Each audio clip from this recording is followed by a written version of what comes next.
So Reconciliation Week is one of many weeks across the year that are quite significant to Aboriginal and Torres Strait Islander people, but it's not just for that population group, it's for all Australians. Reconciliation is about Aboriginal and non-Aboriginal people coming together, having those truth-telling conversations, and stepping out of your comfort zone and learning more about Aboriginal history, which is also all Australians' history.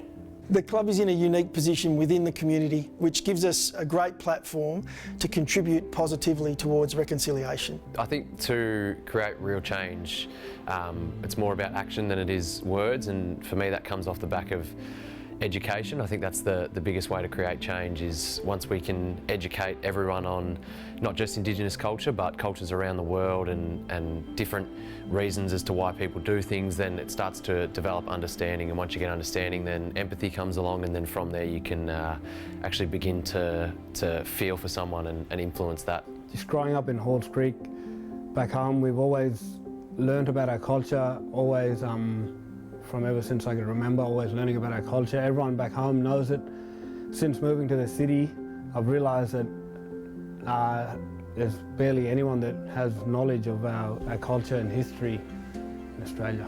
Sir Doug Nicholls' round next week against Collingwood is going to be the focus of a years-long work to identify and integrate our first Australians. But we don't want to just leave it there.